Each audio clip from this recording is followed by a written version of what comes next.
The air has warned her. Blood and the faint cries of the small, clumsy teeth tug at a strand of fur as two cheetah cubs struggle through the brutal mechanics of survival. Then the stillness breaks.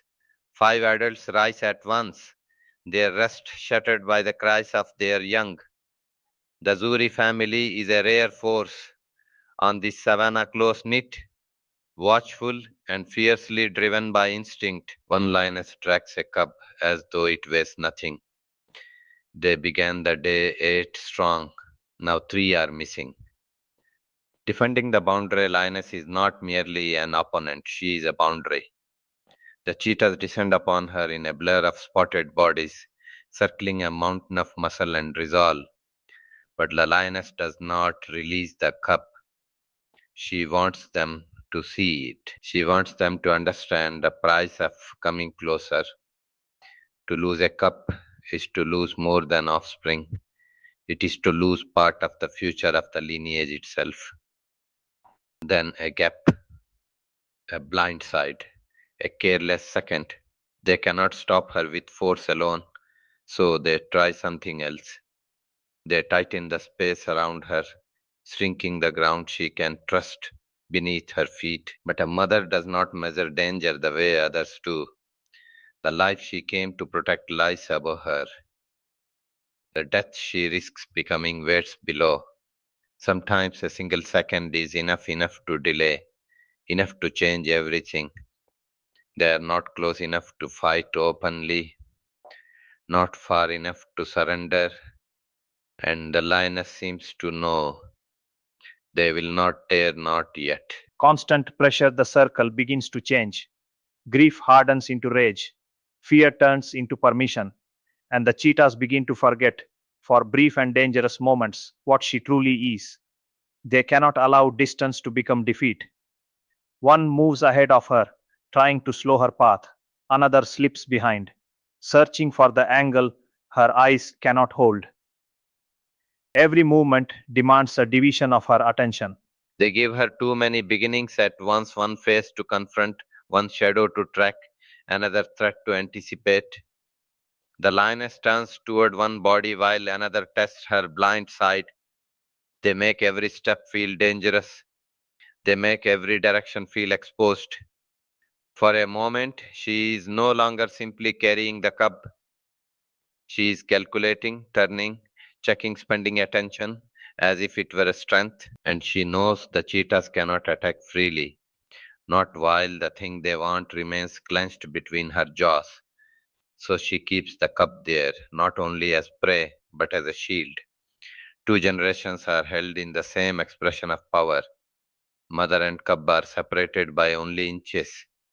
For one brief breath, the mother is released, but mercy does not live here, as though even escape must be punished. The lioness drops the cub not from weakness, but from irritation, from the instinct to answer defiance with dominance. Now there is nothing left to save, only something left to take away. The same mouth that once carried life now carries loss. The cheetahs wanted her moving. A lioness is most certain when she stands her ground. So they force her to run, not to escape her, but to pull her away from certainty. The swarm of the family, the missing members of the family return. But something is wrong. There is no calm in the air. Far in the distance, movement erupts too sudden, too violent to ignore. They understand before they fully know. Now they see her differently, still dangerous, still dominant, but no longer untouchable. And now the whole family is here, all eight of them, in a world where none can match a lioness alone. Their only advantage is number. The danger comes from every direction. They are not trying to overpower her in a single clash. They are trying to overwhelm her, to make every turn cost something, to make every defense incomplete. Exhaustion begins to reveal the lioness's weakness, and for the cheetahs, this is the moment they have been waiting for. Their claws rake across her skin again and again.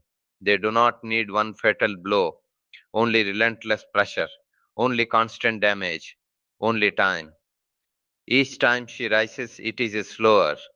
Each time she swings a paw, it carries less control and more frustration. Too many bodies. Too little time. The cheetahs have learned her rhythm now. They know the pauses. They know the moment her body settles. They know the instant fatigue opens the smallest door. And they keep coming. This is how the strong are overwhelmed, not by one decisive force, but by endless demand. Even power has a limit. They do not challenge her where she is strongest. They do not meet her face. They go to the back, always to the back.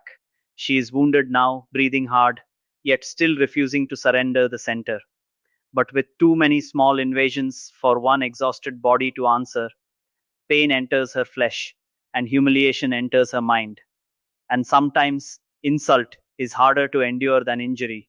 He sees her immediately not as a hunter sees conflict, but as a companion sees collapse. At once, the balance shifts. What the cheetahs could dare against one weary lioness, they cannot dare against him. She no longer has to stand alone. And sometimes, in a world governed by violence, that is the closest thing to mercy.